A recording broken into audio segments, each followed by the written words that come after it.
Welcome to Stories TH. Have you ever wondered what happens when truth and power collide? Today, we bring you a gripping story of betrayal, manipulation, and a fight for justice. But first, don't forget to hit that like button and subscribe to our channel, because you won't want to miss what's coming next. Let's dive right in and uncover the secrets of the monastery together. The shocking event begins. Introduction: a monastery in Valoria. Nestled deep within the lush, secluded valley of Westmont, far from the bustling world, stood the St. Mary Monastery. This place was built to be a sanctuary, a peaceful haven for those who sought refuge from the trials of everyday life. Surrounded by towering trees and misty hills, it seemed like the perfect place for devotion and prayer. Its stone walls were weathered by time, but they had witnessed countless vows and prayers whispered into the wind. The nuns who lived there had dedicated their lives to God, shunning all distractions and immersing themselves in a life of silence, ritual, and spirituality. It was an early morning like any other when the peace of the monastery was shattered. The air was cool and crisp as the monastery bell rang, signaling the start of the morning prayers. Inside the chapel, the nuns, draped in their simple black habits, knelt in the pews, their heads bowed in reverence. The quiet murmurs of their prayers blended harmoniously with the soft, melodic sounds of the organ playing in the background. But then, in the midst of the serenity, a sudden gasp echoed through the chapel.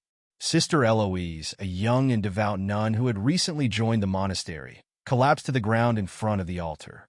The loud thud of her body hitting the wooden floor broke the silence, sending a ripple of panic through the room. The other nuns, some rushing to her side, others frozen in shock, could not understand what had happened. Eloise had always been healthy, full of life, and dedicated to her duties. No one could fathom what could cause her to fall in such a way during the sacred service. The sight of Eloise lying unconscious, her face pale and her breath shallow, sent a wave of fear through the entire monastery. The other nuns, with trembling hands, quickly moved to help her, but the sense of dread that filled the room was undeniable. Had she fainted? Or was something more sinister at play? The once peaceful sanctuary was now on edge, and no one could explain what had caused this tragic event. Bishop Gregory arrives for inspection. News of Sister Eloise's collapse spread quickly through the monastery, and within hours, Bishop Gregory, the head of the church in Valoria, arrived to assess the situation. Known for his strict adherence to church laws and his iron grip on power, Gregory was a towering figure in both physical and spiritual stature. His presence alone sent a chill down the spines of the nuns, many of whom had never been in direct contact with him. As the most powerful man in the church, his judgment was final, and his visit was a sign that the situation had escalated beyond the monastery's ability to handle it. Bishop Gregory, with his stern face and sharp eyes, wasted no time. He had heard whispers about the incident and knew that something more was at stake than just a simple medical emergency. He could feel the atmosphere in the monastery shift as he entered the chapel, and he was not pleased. He immediately ordered a full investigation into Sister Eloise's condition, demanding that she undergo a complete medical examination. His orders were clear. No one leaves this place until we get to the bottom of this.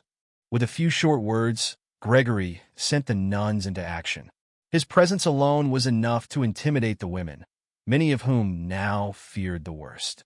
They had never seen the bishop so involved in the monastery's internal affairs. He had always maintained a certain distance, leaving the nuns to their quiet lives of prayer and discipline. But today the stakes were higher. Something was wrong, and it was clear that Gregory was determined to uncover what had caused this disturbance in his carefully controlled world. Dr. Raymond discovers signs of pregnancy. The situation was growing more tense by the minute, and the monks who had been summoned to examine Sister Eloise did not have answers to the bishop's questions. Dr. Raymond, a seasoned physician with years of experience working in remote monasteries, was called in to inspect Eloise. Having treated the nuns for various ailments over the years, Dr. Raymond was the only person trusted to perform a thorough examination. He worked quickly, assessing Eloise's condition with a trained eye. What he found left him stunned. Sister Eloise was pregnant. The news was nothing short of shocking. There had been no men in the monastery for as long as anyone could remember, and Eloise had been a model of chastity and devotion. The implications of such a discovery were staggering. A nun, someone sworn to God and celibacy, carrying a child? It was an unthinkable violation of everything the monastery stood for. How could this happen? Dr. Raymond struggled to find an explanation. He carefully examined Eloise's abdomen and found signs that could only point to one conclusion. There was no denying it. The young nun was with child, and the implications of this discovery were too immense to ignore.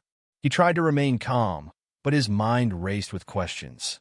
Was Eloise the only one? Could this be a rare medical condition, a misunderstanding? Or was there something far more sinister at play?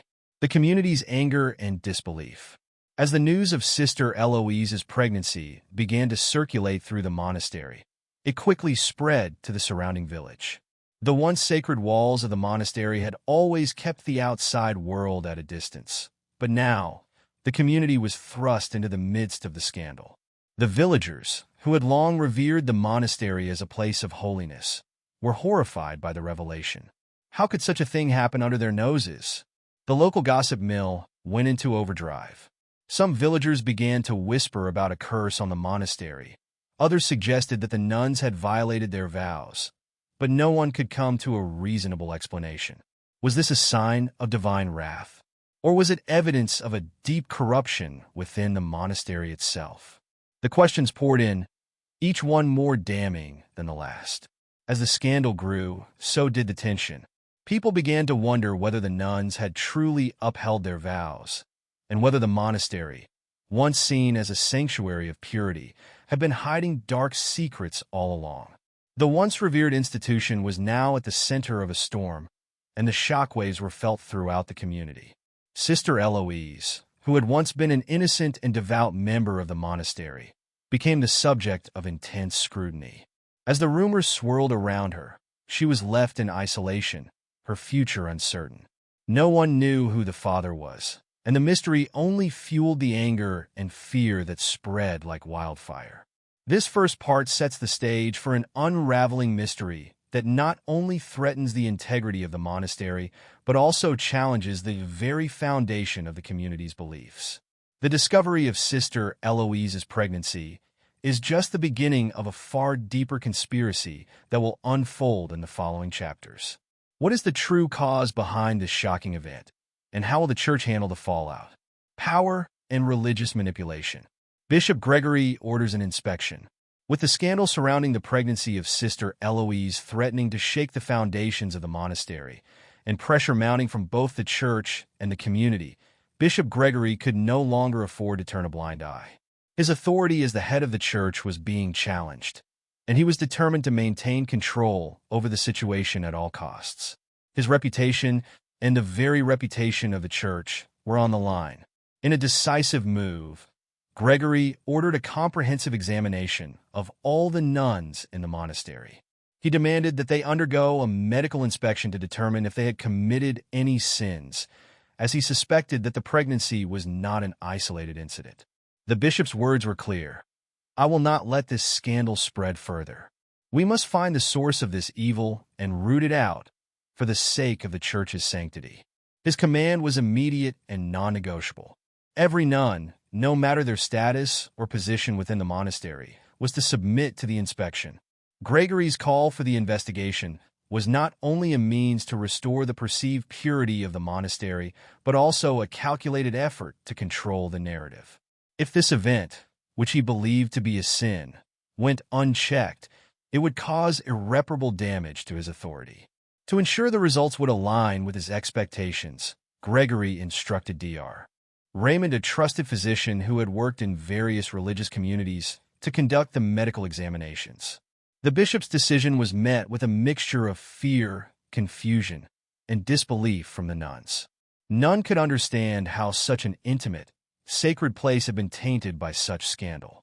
Tension builds within the monastery. As the medical inspections began, the atmosphere within the monastery became increasingly tense. Sister Clara, the monastery's abbess and the one responsible for guiding the nuns, struggled to maintain her composure. Clara had always been a loyal servant of the church, and her faith in the bishop was unwavering. However, as she watched the women she had cared for, taught, and guided undergo such invasive examinations, a growing conflict began to stir within her. Clara had always been a protector of her sisters, and seeing them subjected to humiliation and scrutiny unsettled her deeply. She had heard the whispers of doubt surrounding the bishop's intentions and could not ignore the sinking feeling in her gut that this inspection was more about control and power than uncovering the truth. Still, Clara was caught between two worlds. On one hand, she owed her loyalty to the church and to Bishop Gregory, who had been a long-time figure of authority and guidance in her life. On the other hand, she had taken a vow to protect the women under her care, and this investigation seemed to violate that very promise. The tension within the monastery escalated as the nuns were called one by one for their examinations. Sister Anna, the youngest nun, trembled with fear as she entered the room, dreading what was to come. Meanwhile, Sister Teresa tried to comfort her, whispering words of reassurance that even she did not believe. The once calm and peaceful monastery, where prayer and reflection had been the daily routine, now felt more like a prison, with every corner holding a sense of dread and suspicion. The nuns who had once been united in their devotion to God now found themselves divided. Some were terrified by the bishop's orders and what they might reveal, while others began to question the motives behind Gregory's decision. Was it truly for the church's sanctity, or was it an effort to suppress the truth of what had occurred? Clara, who had spent years building a strong community within the monastery, now found herself witnessing the fracture of that unity. Father John uncovers the truth. As the days passed and more nuns were subjected to the invasive examinations, Father John, a young, idealistic priest known for his passion for justice, began to piece together an unsettling discovery.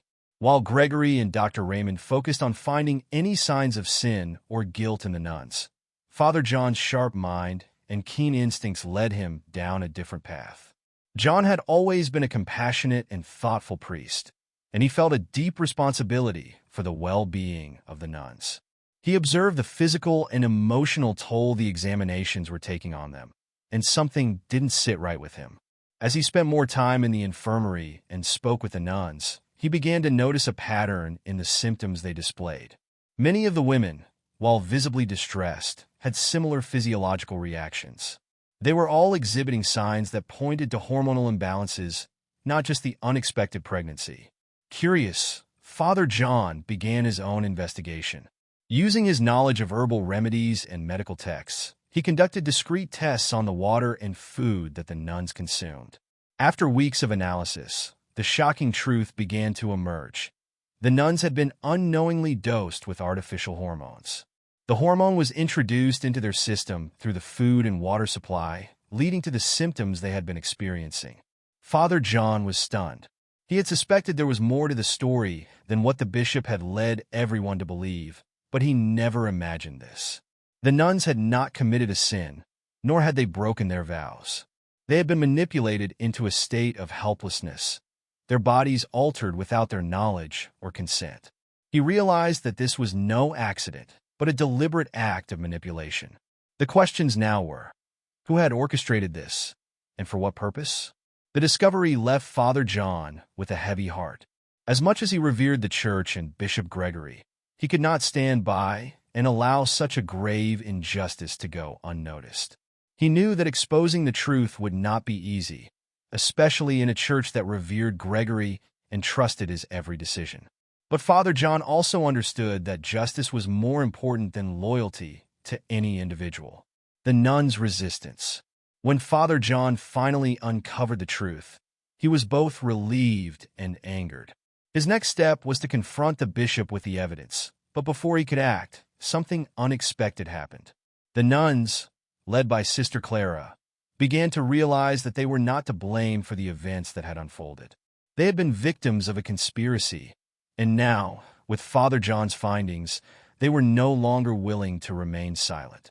Sister Clara, who had struggled with her loyalty to Gregory, now saw the truth with her own eyes. The hormones, the manipulations, the control, it was all part of a grand scheme to suppress the nuns and maintain power over them.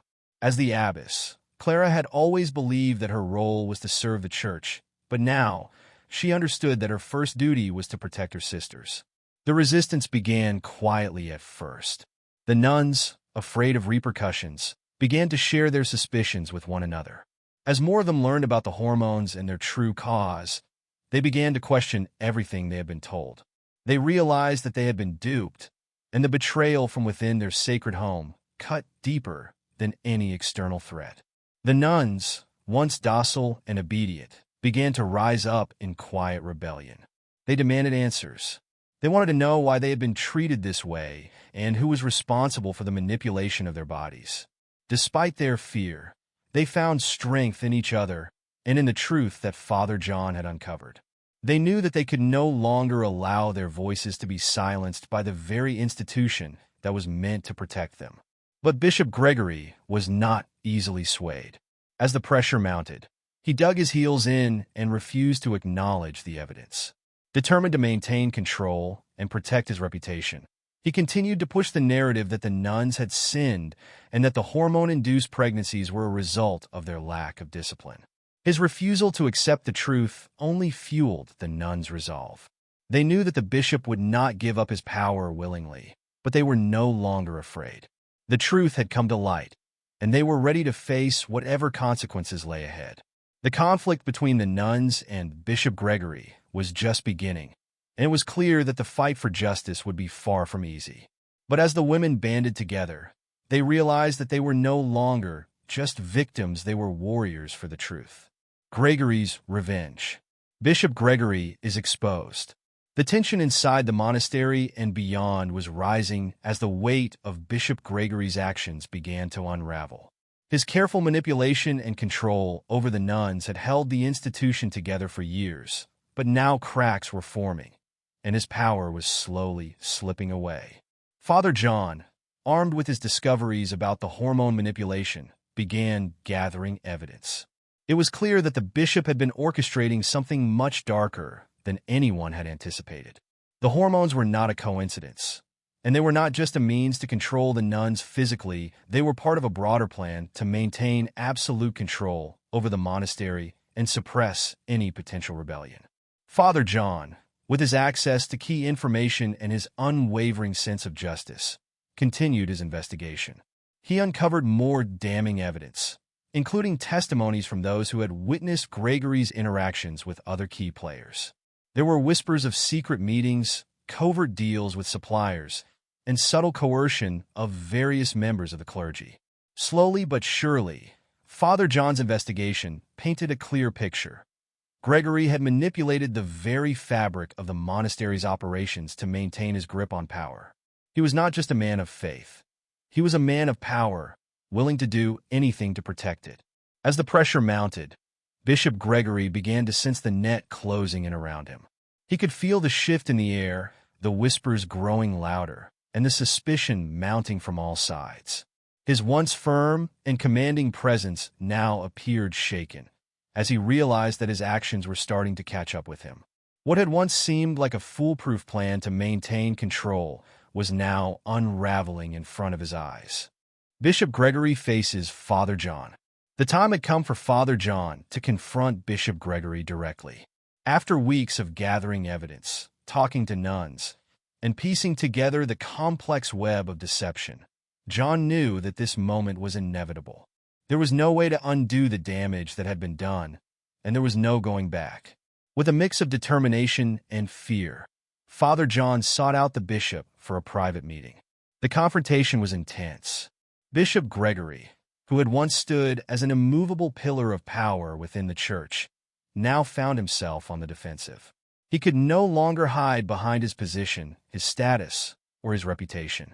Father John presented the evidence, laying it out before Gregory with the calmness of a man who knew he was in the right.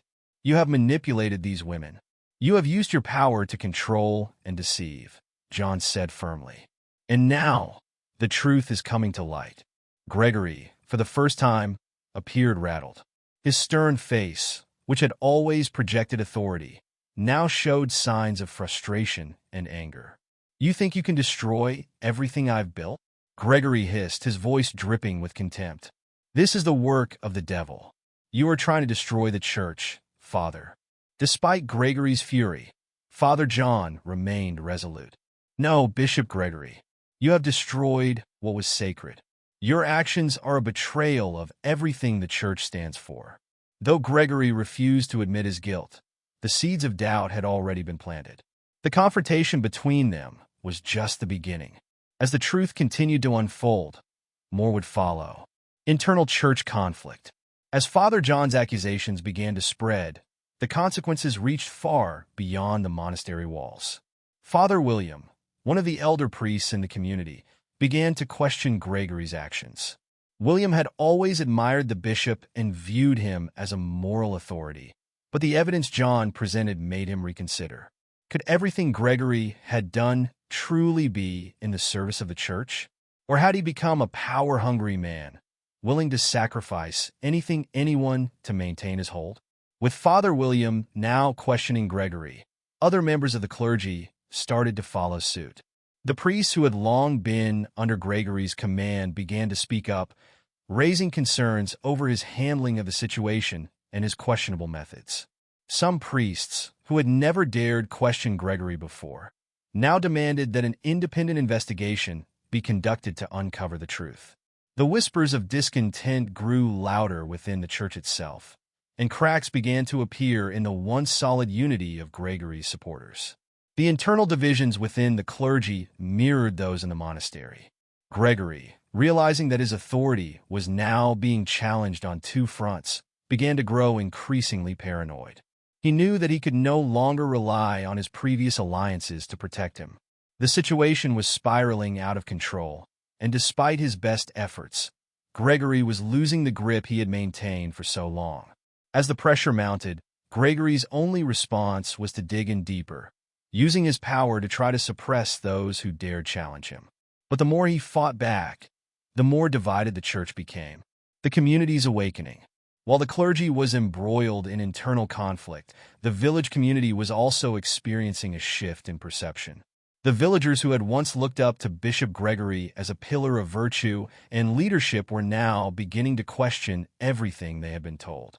The news of his manipulation of the nuns and the evidence of his wrongdoing had spread through the community like wildfire, and the once respected bishop's reputation was being tarnished by the day. At first, the people had been hesitant to believe the rumors. After all, Gregory had been a man of high standing, and the church had always held a place of authority in the village. However, as more facts came to light, the villagers began to realize that they had been deceived for years. The truth once buried beneath layers of power and influence was now exposed, and they could no longer ignore it. As the villagers started to see through the facade that Gregory had built, a wave of anger and disbelief began to ripple through the community. Those who had once trusted him now felt betrayed. They demanded justice for the nuns, who had suffered at the hands of a man they had once believed to be a moral authority. The cries for justice were not just from the nuns and the clergy, they were now coming from the very people Gregory had once held in his grip. The villagers, fueled by their newfound knowledge and determination for justice, began to rally behind the nuns. They demanded an official trial for Bishop Gregory, one that would hold him accountable for the manipulation and harm he had caused. What had started as a private scandal within the walls of the monastery had now grown into a full-blown call for justice that threatened to shake the very foundations of the church itself. In this chapter, the tension between Father John and Bishop Gregory escalates, setting the stage for the final confrontation between truth and power. Gregory's once unassailable authority is challenged not only by Father John's revelations, but also by a growing movement within the clergy and the community. The fight for justice now extends beyond the monastery walls, with the village itself demanding that Gregory be held accountable for his actions. The stage is set for a reckoning that will change the course of the church and the lives of those involved forever.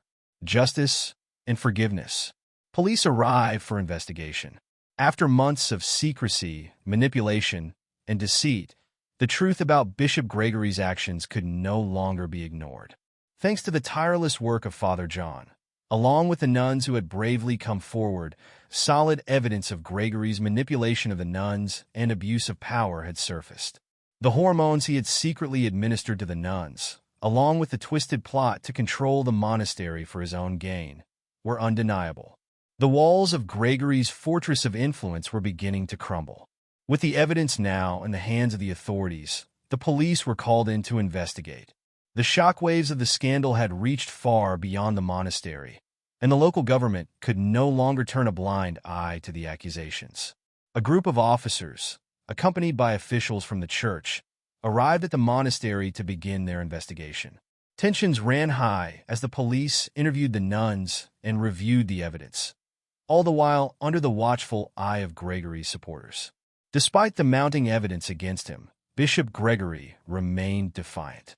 He refused to acknowledge his role in the scandal and continued to blame the nuns for the chaos that had unfolded. His demeanor was one of arrogance, and he adamantly denied any wrongdoing, convinced that his power and position in the church would protect him. However, the police were undeterred. With the truth now visible, they began the painstaking process of gathering all the facts to bring Gregory to justice.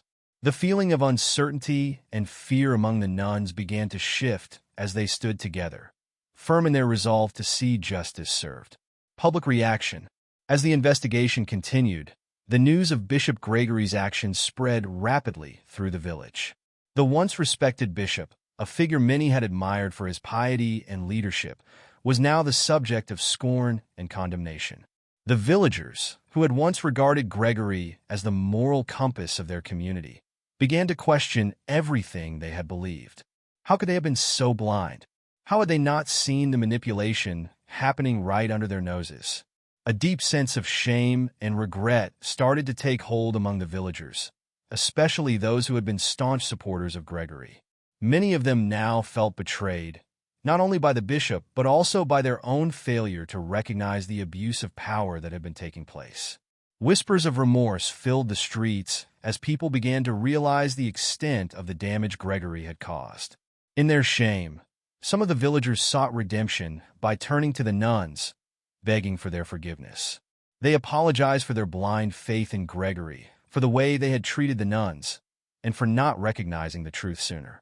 Despite the pain they had endured, the nuns, led by Sister Clara, chose the path of forgiveness. Clara, the abbess who had long been a pillar of strength and guidance, understood that while justice was essential, it was the power of forgiveness that would heal the wounds of their past. As Clara stood before the villagers, she spoke with grace and compassion. We have suffered, yes, but the most important thing we can do is to move forward with kindness. Forgiveness is what will make us whole again, not revenge. The nuns forgave the people of the village, recognizing that only through mutual understanding and compassion could they begin to rebuild what had been broken. The corruption of power. The unfolding events were a stark reminder of the corruption of power and the consequences that come when those in positions of authority let their ambitions spiral out of control. Bishop Gregory, a man once revered for his position within the church, had used his power for personal gain, manipulating those who trusted him and using fear to maintain control. His actions were not just an abuse of religious authority, but also a betrayal of the very principles that the church stood for. As the truth about Gregory's manipulation came to light, the community was forced to confront the dark reality that had been hiding in plain sight. Gregory had used his position to maintain a stranglehold over the monastery, keeping the nuns isolated and vulnerable. The hormones he had introduced into their lives were not merely tools of control. They were a means to maintain his dominance, to break their spirits, and to ensure that no one would challenge his reign. The tragedy of Gregory's actions was not just in the harm he caused to the nuns, but in the greater lesson about the dangers of unchecked power. Father John had been the one to expose the truth, but it was clear that Gregory had been able to maintain his position for so long because no one had dared to stand up to him. He had manipulated everyone around him, including the people of the village, to believe that his actions were justified by faith. But in reality, it was his unchecked hunger for power that had corrupted him, turning him from a man of God into a man of cruelty. A fitting end and the power of forgiveness. As the investigation progressed, and Bishop Gregory was confronted with the undeniable evidence of his wrongdoing, his power began to erode. The community, the church, and even some of his most loyal supporters began to turn away from him. The once untouchable bishop was now facing a reckoning that he could not escape. As the weight of his actions caught up with him, he was removed from his position, stripped of his title, and cast aside by the very church he had once controlled. The community that had once adored him now rejected him, and his fall from grace was complete. The St. Mary Monastery was restored. The nuns, who had been victims of Gregory's manipulation, were finally free to live their lives without fear or control. Their faith, which had been tested in the darkest of times, was now stronger than ever. Sister Clara, who had led them through the storm, stood before them with a renewed sense of hope. The path they had walked was one of immense pain and suffering, but it had also been one of tremendous strength and resilience. Clara's words echoed through the halls of the monastery. Justice has been served, but it is forgiveness that will truly make us whole. It was a lesson that resonated with every soul in the room. Forgiveness was not just an act of kindness. It was a tool for healing, for reconciliation, and for moving forward. Though the wounds of the past would never fully disappear, the nuns had learned that the act of forgiving was far more powerful than the desire for vengeance. In the end, the monastery had not only been restored physically, but also spiritually. The nuns, the community, and even those who had been complicit in the betrayal found healing through the power of forgiveness. The story of their journey would live on, not just as a tale of suffering and injustice, but as a testament to the enduring power of truth, justice, and forgiveness. The story of St. Mary Monastery had come full circle. What had been torn apart by betrayal and corruption was now made whole by justice and mercy. The nuns, free from the shackles of manipulation, could now walk forward in peace, their faith unbroken and their spirits unyielding. Calls for justice from Father John. Father John continues the struggle. The battle for justice was far from over. Father John had stood up for what was right from the moment he uncovered Bishop Gregory's corruption, and his resolve only grew stronger as the situation unfolded. He was not merely fighting for the nuns, but for the very soul of the church itself. Gregory had used his power to manipulate, control, and deceive, but Father John knew that if this kind of abuse was allowed to continue, it would destroy everything the church was meant to represent. Every action he took, from gathering evidence to exposing the truth, was a step toward dismantling the power Gregory had built. Father John's struggle was not easy, and he faced constant threats from Gregory's loyalists who were willing to do whatever it took to protect the bishop's reputation. However, Father John's idealism and courage drove him forward. Unlike Gregory, who used fear and manipulation to control those around him, Father John used truth and the unwavering desire for justice as his tools. As Gregory continued to use his influence to bully and intimidate, Father John remained steadfast. His conviction never wavered, and he knew that, despite the risks, he had to continue to fight for the innocent and expose the depth of Gregory's corruption. Father John's personal courage became a beacon of hope for those who believed that justice, even against seemingly insurmountable odds, was still possible. He would not stop until Gregory's wrongdoing was fully revealed and justice was served for the nuns, uncovering the motive behind the manipulation. As Father John's investigation deepened, he began to uncover the true extent of Bishop Gregory's manipulative schemes. It became clear that Gregory had used his position of power not just to control the nuns, but to satisfy his own personal ambitions. Father John and his allies worked tirelessly, collecting evidence that would expose Gregory's motivations, and what they discovered was both shocking and deeply disturbing.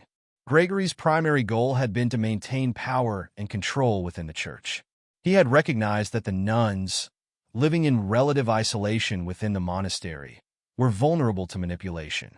The bishop saw an opportunity to exploit their devotion to God and their commitment to the church for his own gain. By controlling their access to outside information and using his authority over the monastery, he created a system where he could dictate the lives of the women under his care, ensuring they remained loyal only to him and the church he controlled. Father John and his team uncovered documents that revealed Gregory's dealings with external forces, including his manipulation of the food supply, the introduction of artificial hormones, and his collaboration with certain members of the clergy to secure his reign. These findings made it clear that Gregory's actions were not the result of an isolated lapse in judgment. They were part of a long-term, calculated effort to cement his own power within the church. This revelation forced the community to confront the truth about how power had been abused in the name of faith. A shift in the church. The awakening within the church community had begun. As the truth about Bishop Gregory's manipulation spread, the once unified support base he had enjoyed began to crumble. Father William, a senior member of the clergy who had always been one of Gregory's most vocal supporters, began to doubt the bishop's actions. Over time, more priests and laypeople started to question Gregory's leadership, realizing they had been pawns in a much larger scheme. Father William's internal struggle mirrored that of many other clergy members who had trusted Gregory. As they heard the accusations of manipulation and saw the evidence provided by Father John, they could no longer ignore the truth. Father William and his allies began to speak out, calling for an independent investigation into the bishop's actions. They were no longer willing to be complicit in a system that allowed such abuses of power to flourish unchecked. Under Father John's leadership, those who were brave enough to stand against Gregory's authority began to come together. They sought the truth not just for the sake of justice, but to restore the sanctity of the church itself.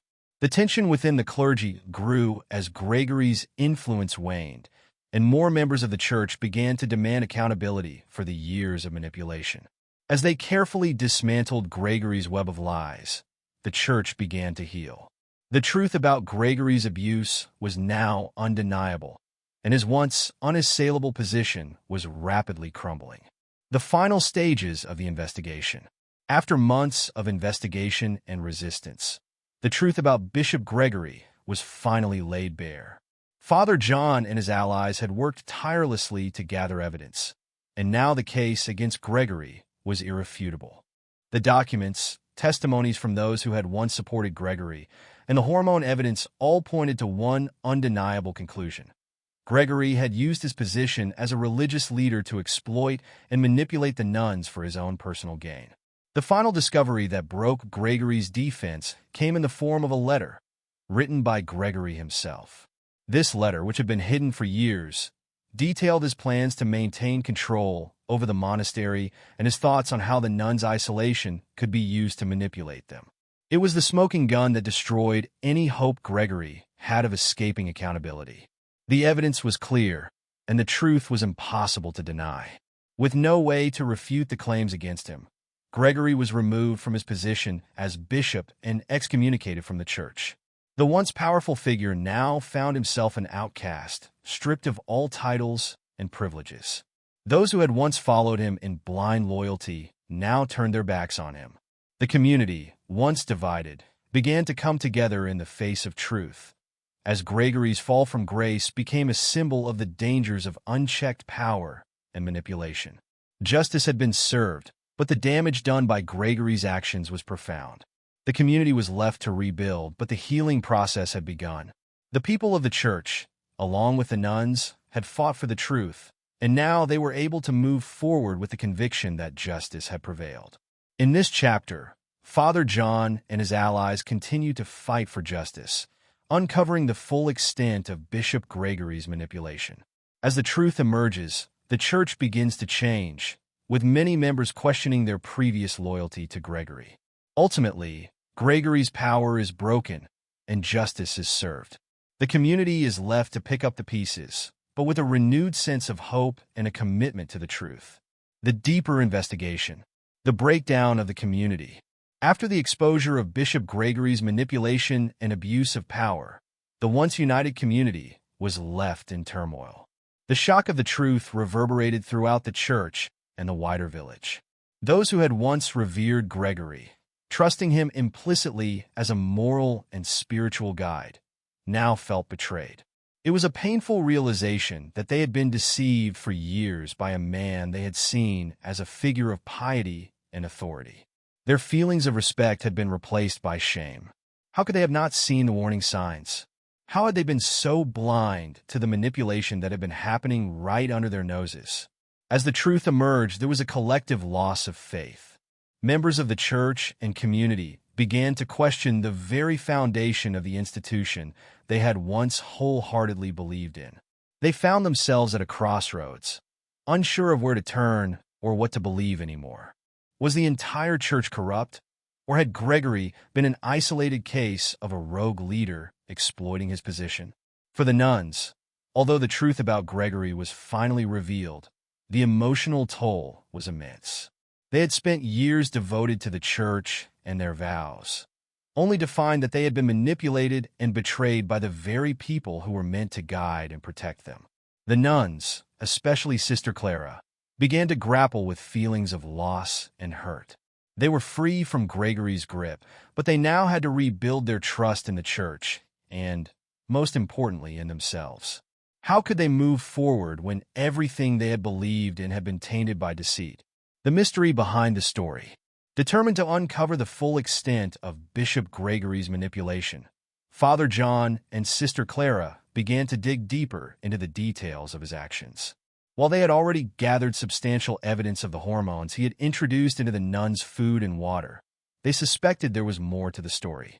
Their investigation led them to a series of shocking discoveries that revealed Gregory's reach extended far beyond what they had initially believed. After weeks of intense research, Father John and Clara discovered that Gregory had been systematically manipulating the medical examinations of the nuns. He had found ways to influence the results, ensuring that any signs of irregularities or health issues were either ignored or altered. This manipulation had been going on for years, allowing Gregory to maintain control over the nuns' lives without anyone suspecting the extent of his abuse. The deeper they dug, the more they uncovered. A crucial breakthrough came when one of the nuns, Sister Marguerite, who had worked in the kitchen of the monastery, came forward with a testimony that would change everything. She revealed that Gregory had specifically instructed the kitchen staff to alter the food that was being served to the nuns. Ingredients that contained hormone-boosting substances were added subtly, and the kitchen staff was forbidden from questioning his orders.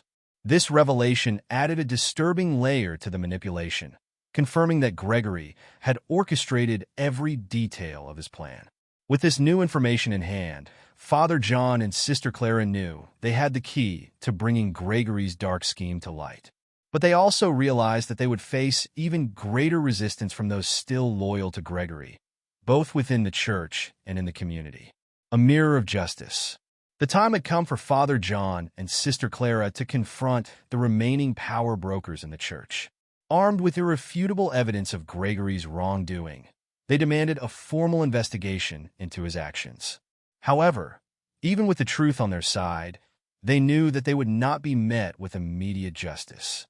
Bishop Gregory still had influential allies within the church, and some were willing to go to great lengths to protect him from the consequences of his actions. The confrontation was intense.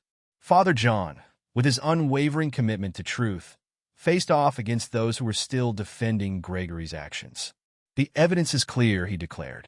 Bishop Gregory manipulated these women for his own benefit. He violated their vows and their trust, all for the sake of maintaining his power. But the response he received was not one of support, it was one of hesitation and denial. Despite the mountain of evidence, some members of the church refused to believe that one of their own could be capable of such manipulation. They argued that the church's reputation was more important than any one individual's actions. Sister Clara could hardly believe what she was hearing. She had spent her life working within the church, and now she was facing the painful realization that the institution she had devoted herself to was not immune to corruption. In this moment, Father John and Sister Clara had to fight not only for justice, but also for the very integrity of the church itself. Their courage, however, was unwavering. They knew that the truth was their only weapon against the forces trying to suppress it. The search for justice. As the fight for justice grew more intense, Father John and Sister Clara found unexpected support from the villagers and devoted followers of the monastery. Word of the investigation spread quickly, and a wave of outrage swept through the community. People who had once placed their trust in Bishop Gregory were now turning their backs on him, realizing that they, too, had been manipulated and deceived. Despite the growing support, the path to justice was fraught with challenges. Not all the villagers were convinced that Bishop Gregory's actions warranted such drastic action. Some still believed that he was a man of faith, and they resisted the notion that he had orchestrated the manipulation of the nuns. Father John and Sister Clara knew that they would have to work even harder to ensure that the truth was fully revealed. The sacrifice they were making for justice was immense, but they could not turn back now. The support they received from the villagers was a powerful reminder of why they were fighting. The community began to unite, not just for the sake of the nuns, but for the sake of the truth. As more and more people came forward to support Father John and the nuns, it became clear that the fight was no longer just about exposing Gregory. It was about restoring the moral integrity of the entire church. For Father John and Sister Clara, the fight for justice was no longer just a battle for the truth. It was a battle to preserve the dignity of the church, to ensure that the future of the monastery would not be tainted by the mistakes of the past. And with the support of the villagers, they believed that justice would eventually triumph, no matter how difficult the road ahead. In this chapter, Father John and Sister Clara continue their courageous pursuit of justice, uncovering more disturbing truths about Bishop Gregory's manipulation and the extent of his power. They face resistance not only from Gregory and his loyalists, but also from within the church itself. However, the growing support from the community and their unyielding belief in the truth fuels their determination. The fight for justice is long and difficult, but with each step forward, they come closer to restoring what has been lost. The final confrontation, 1,000 words. Bishop Gregory faces his reasons. The time had come for Bishop Gregory to face the consequences of his actions. For years, he had manipulated, controlled, and deceived everyone around him to secure his position of power. But now, the truth had been revealed, and he could no longer deny the magnitude of his crimes. The evidence against him was overwhelming testimonies from the nuns, supporting documents from witnesses, and the detailed confessions from the villagers who had witnessed his tactics firsthand. Brought before the church tribunal, Gregory stood tall, attempting to maintain his usual air of authority. But the weight of the accusations was too much to bear, and even he had to recognize the truth in the end. Despite this, Gregory still attempted to justify his actions, claiming that everything he had done was in the name of protecting the honor of the church. "I did what I did to preserve the sanctity of the church," he argued, his voice shaky but desperate. "The nuns were becoming unruly, and I had to ensure the stability of our order." However, no one in the room, not even those who had supported him for so long, could buy into his justifications. The truth had already been exposed. His desire to retain power, to maintain control over the monastery, had driven him to manipulate the lives of innocent women.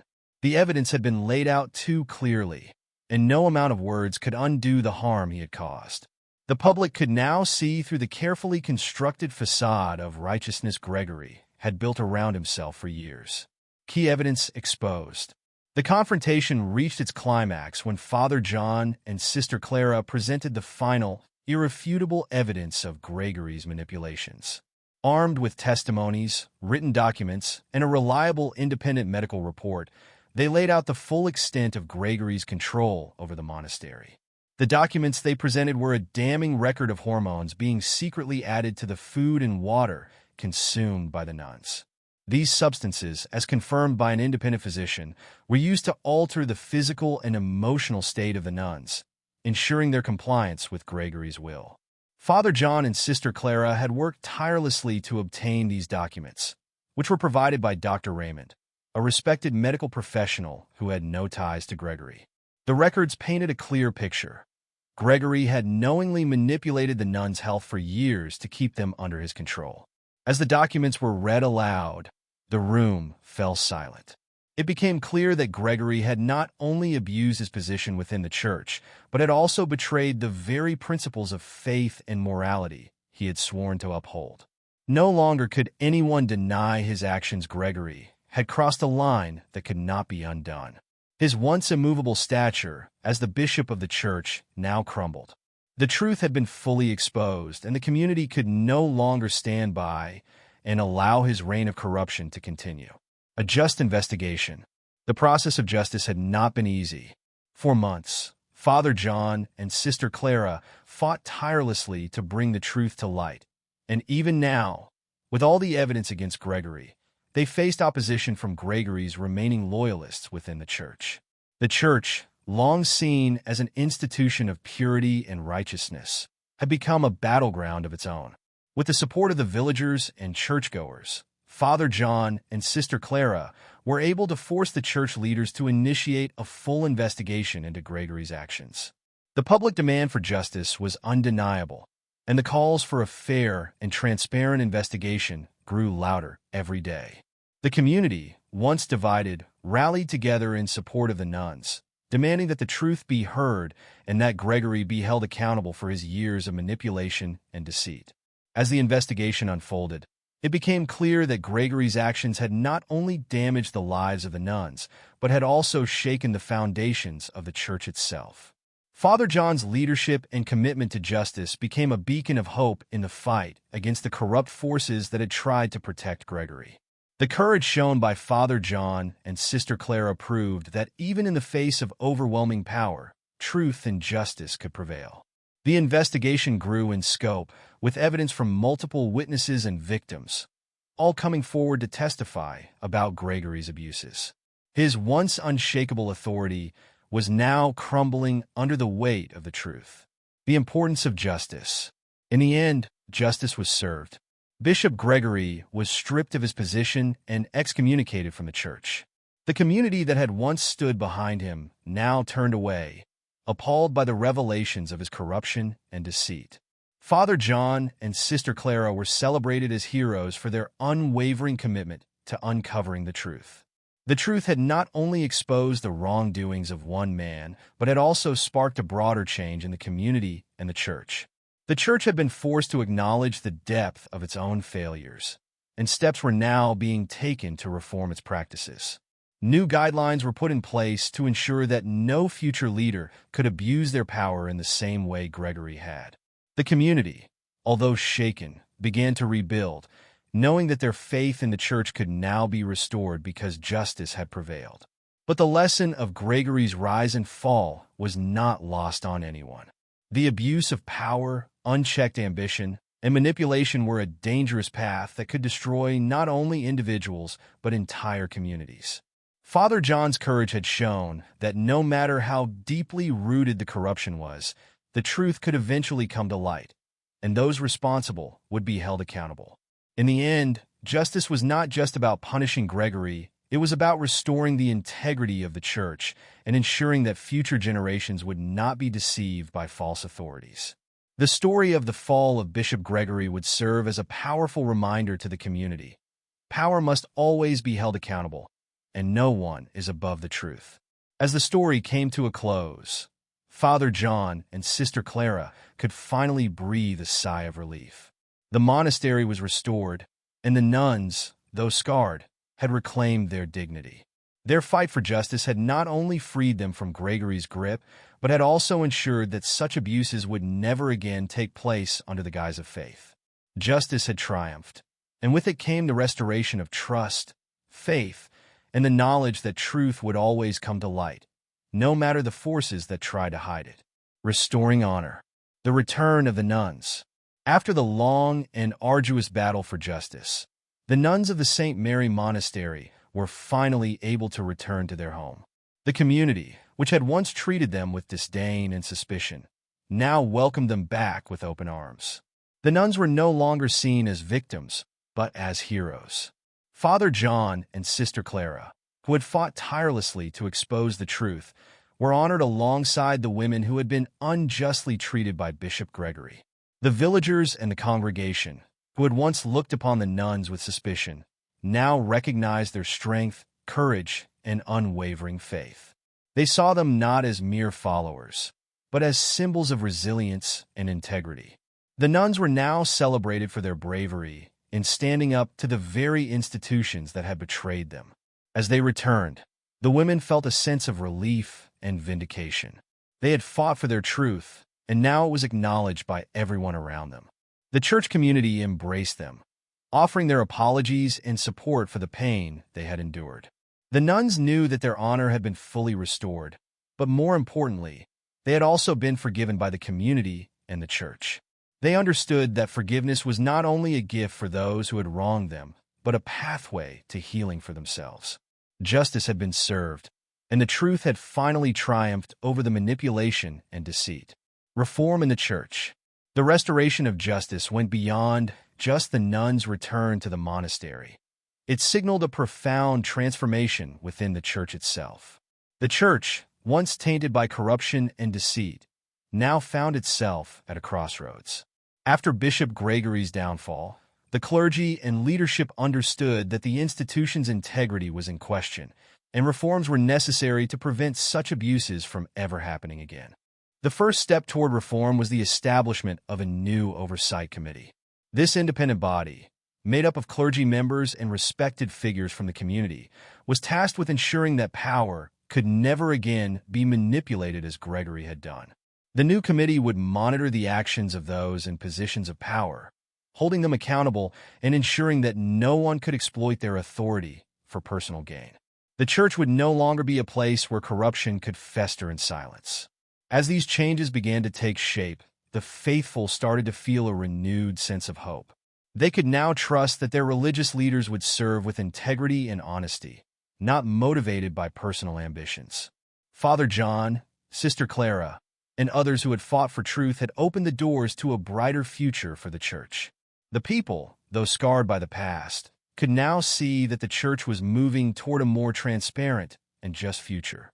The faithful no longer had to question the very institution they had once trusted.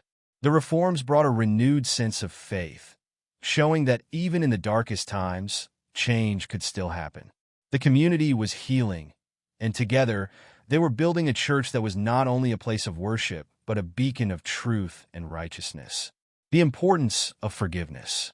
After all they had been through, the manipulation, the betrayal, the pain, it would have been easy for Sister Clara and the other nuns to hold on to their anger and resentment. But as they moved forward, they realized that the most important part of their healing was forgiveness. It wasn't just about the church or the community seeking to atone for their past mistakes. It was about the nuns learning to forgive themselves and others for the wrongs they had suffered. Sister Clara, with her deep wisdom and understanding, led the nuns in the process of forgiving those who had wronged them, including Bishop Gregory. She explained that forgiveness wasn't about forgetting what had happened or excusing the behavior. It was about letting go of the bitterness and anger that had the potential to destroy their peace.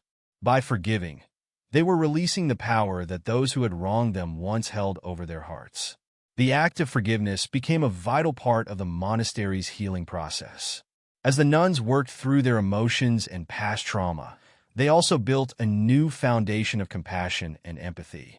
They knew that forgiveness didn't mean they were weak or naive. It meant they were strong enough to rise above the darkness and move forward in peace. Through this process, the bond among the nuns grew stronger than ever. They were no longer victims, but empowered women who had taken back control of their lives and their futures.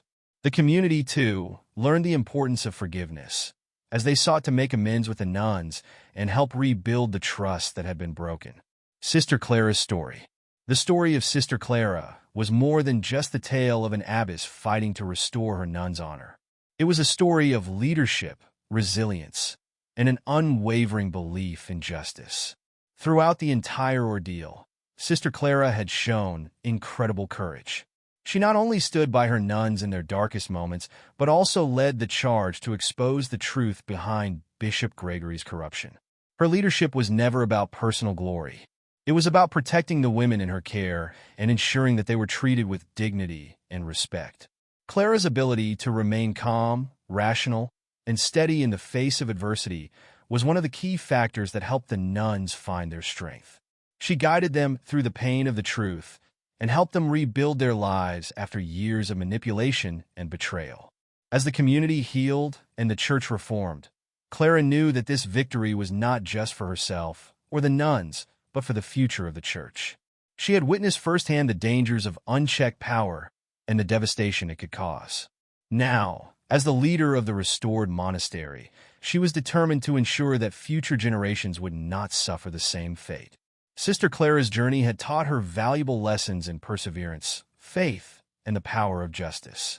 As she looked toward the future, she knew there would always be challenges, but she was confident that with unity, faith, and truth, they would continue to thrive.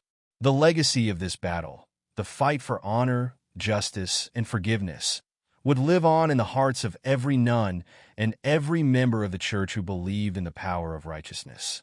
Her story became a testament to the strength of the human spirit and the enduring power of justice. In the end, Sister Clara and the nuns had not only reclaimed their honor, but had also set the stage for a new era of transparency and integrity in the church. It was a legacy that would inspire generations to come. Rebirth and restoration of the monastery. Restoration and rebuilding the monastery. The aftermath of the scandal had left the St. Mary Monastery in shambles, not only in terms of its reputation, but also in its physical infrastructure and internal regulations. Yet, the nuns, guided by Sister Clara, with the unwavering support of Father John and the church, began the long and challenging process of restoring the monastery to its former glory. What was once a place of faith, now tarnished by scandal, would be rebuilt as a symbol of resilience and justice. With the community's support and a newfound sense of purpose, the monastery's physical structures began to be repaired.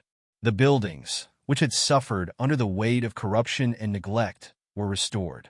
More importantly, however, new regulations were established to ensure that no individual would ever again be able to manipulate the power dynamics within the monastery. The restoration was not just about physical repair. It was about reforming the entire structure of the institution. One of the most important reforms was the creation of a supervisory board within the church to oversee the operations of the monastery.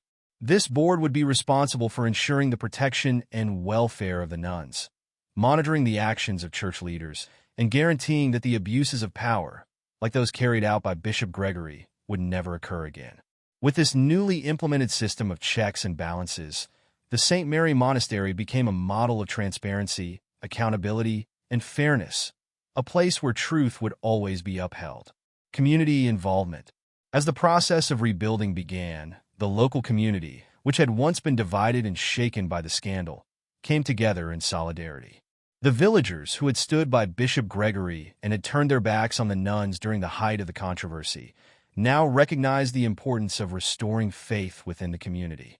The villagers understood that justice was not just about punishing the wrongdoer, but also about bringing healing and restoration to the people affected. People from all walks of life, farmers, merchants, and tradespeople, returned to the monastery to offer their support, helping to restore the grounds, rebuild the walls, and reinstate the original purpose of the monastery. The once skeptical villagers, who had been caught in the crossfire of the scandal, now stood side by side with the nuns, helping to repair what had been broken. In doing so, they began to understand that community was not just about belief, but about support, reconciliation, and the collective effort to rebuild what had been lost. The monastery's doors slowly opened once again, welcoming worshippers and pilgrims who had long feared stepping foot in a place so tainted by scandal. Over time, the anxiety and doubt that had clouded the community's perception of the church began to dissipate. The nuns were no longer seen as victims, but as resilient figures who had fought for truth and justice, and their role as spiritual leaders was reinstated with reverence. Sister Clara becomes a symbol of faith and resilience. Sister Clara's leadership throughout the entire ordeal became legendary. She not only protected the nuns from harm, but also stood as an unwavering symbol of faith and resilience. Her courage in the face of adversity inspired the entire community, and her story spread beyond the monastery walls, becoming a source of inspiration for those who believed in justice and integrity. Clara's leadership was never about seeking personal glory or recognition. Rather, it was about serving her sisters and upholding the principles of truth, fairness, and righteousness. She faced tremendous obstacles both from Bishop Gregory's loyalists and from the societal pressures to remain silent, but she never wavered. Her resolve helped the nuns, and by extension, the entire community, understand the power of perseverance and the importance of standing up for what was right no matter the cost. As the monastery slowly returned to a state of peace and normalcy, Sister Clara continued to serve as a beacon of hope. She demonstrated that leadership was not about controlling others, but empowering them. Her ability to inspire trust in her fellow nuns allowed them to rebuild not only their community, but also their sense of self-worth. Clara knew that justice and forgiveness were intertwined, and it was this combination of truth and compassion that would heal the wounds of the past.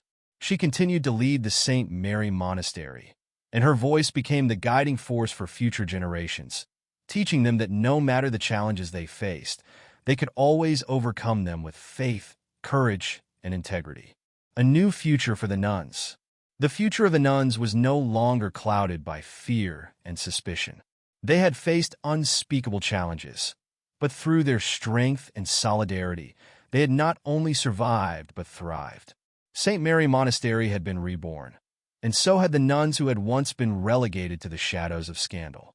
Their status and reputation were fully restored, but more importantly, they were recognized and respected by the wider community and the church.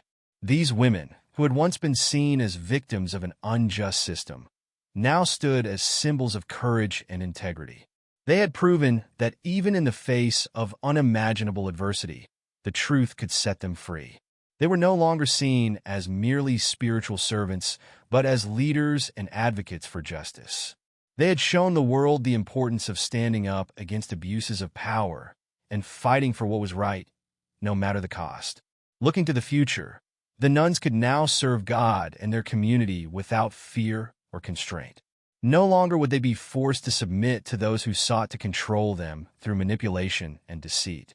They were free to live out their vows with the dignity and respect they deserved. Each nun now had the chance to pursue a bright future, one where they could continue to serve their faith and inspire others to do the same. The reconstruction of the monastery wasn't just about physical repairs. It was a reflection of the nuns' inner healing, their renewed faith, and their commitment to justice. The women who had once been silenced now had a powerful voice, and they would pass on this lesson of resilience, forgiveness, and leadership to future generations.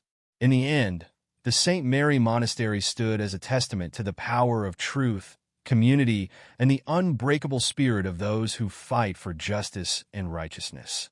The nuns, once broken, now embodied the very strength they had always believed in, and their story would echo through the corridors of time as a reminder that even the darkest moments can lead to the brightest futures. Sharing lessons and the legacy of justice. The legacy of Sister Clara and the nuns. The story of Sister Clara and the nuns of St. Mary Monastery became far more than just a tale of overcoming adversity. It transformed into a living testament to the power of leadership, resilience, and justice. 4 generations of nuns who followed in their footsteps. Clara's legacy became the bedrock of their spiritual education. The nuns were taught not only about faith, but also about the strength of perseverance and the importance of standing up for what was right. Clara's actions showed that leadership is not defined by power or authority, but by the ability to act with integrity and justice in the face of adversity. As the nuns taught their younger counterparts about justice and truth, they emphasized the incredible courage shown by Clara and her companions in choosing the hard path of confronting wrongs rather than silently enduring them. Every stone of the monastery now carried with it the story of the nuns' struggle. Each pillar, each building, reminded the community of their resilience and commitment to truth.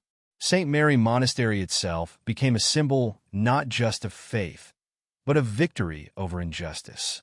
The nuns had not only reclaimed their dignity, but had also forged a legacy that would live on through the generations, ensuring that truth and justice were always upheld within the walls of the monastery and the church at large. Forgiveness as the most important lesson. The fight for justice waged by Sister Clara and the nuns was indeed significant, but the true lesson they imparted was one of forgiveness. After all they had suffered being manipulated, betrayed, and humiliated, they still chose to forgive the very people who had wronged them. Forgiveness was not merely an act of grace, but a radical choice that allowed them to break free from the bitterness and pain that might have otherwise consumed them. For Clara and the nuns, forgiveness was an essential part of their healing process. It was not about excusing the wrongs done to them, but about letting go of the anger that had the potential to hold them captive forever. By forgiving, they freed themselves from the shackles of their past trauma. It was an act of immense strength, one that required not only courage, but also compassion and a deep belief in the power of redemption. This lesson in forgiveness became the cornerstone of their future. For the community, the forgiveness extended by the nuns served as a powerful reminder of the healing power of forgiveness. It wasn't just about letting go of anger, it was about creating a new foundation for unity, peace, and understanding. This act of grace allowed the community to move forward together, stronger and more unified than ever before. The nuns' ability to forgive was a lesson that transcended religious boundaries, demonstrating that only through forgiving others could they truly embrace the peace and freedom that they sought. Rebuilding unity in the community. After the events that had so dramatically altered the course of their lives, the community began to rebuild, not just physically, but emotionally and spiritually. The division and distrust that had plagued the village during the scandal slowly began to heal. The truth had been revealed, and justice had been restored, but the true test was whether the community could forgive and reunite after such betrayal. Father John and Sister Clara, with their courage and wisdom, led the way in reconciliation. The community began to look at the nuns with respect and admiration, no longer seeing them as victims, but as courageous leaders who had fought for what was right. The clergy, too, was forced to confront their own complicity and mistakes. Those who had once supported Bishop Gregory began to acknowledge their failures and worked alongside the nuns and the village to rebuild the church's integrity. As the community came together, it became evident that the road to healing was paved with both accountability and forgiveness. The village began to look toward a future where such manipulation and corruption would never take root again. The nuns were now seen as protectors of truth and justice, and their role within the community shifted from that of outcasts to leaders. This newfound respect and unity would serve as a foundation for a brighter future, where the lesson of justice and forgiveness would be passed down through generations. The future of the monastery and the church. The St. Mary Monastery, once tainted by scandal and corruption, now stood as a symbol of hope and restoration. The walls that had once witnessed deceit and manipulation now echoed with the truth and justice that had triumphed. With Sister Clara's leadership and the support of the wider community, the monastery had not only been physically rebuilt, but had also regained its spiritual foundation. The reforms in both the church and the monastery ensured that there would be no repeat of the abuses that had occurred under Bishop Gregory's rule. The nuns of St. Mary could now live in peace, their honor restored. They continued to serve their faith and community with renewed vigor and purpose, teaching future generations the importance of standing up for truth, fighting for justice, and practicing forgiveness. Father John, with his unwavering dedication to exposing the truth, also took on a new role as a mentor, helping guide both the church and the community in maintaining the reforms that had been enacted. Together, they worked to ensure that the church would no longer be a place where power could be misused. The monastery also became a sanctuary for the lost and the broken. People from all walks of life, having witnessed the incredible strength of the nuns and their commitment to justice, now sought the peace and healing that could only be found within those walls. It was no longer just a place of worship, but a place of reconciliation, where people could find solace, forgiveness, and renewed hope.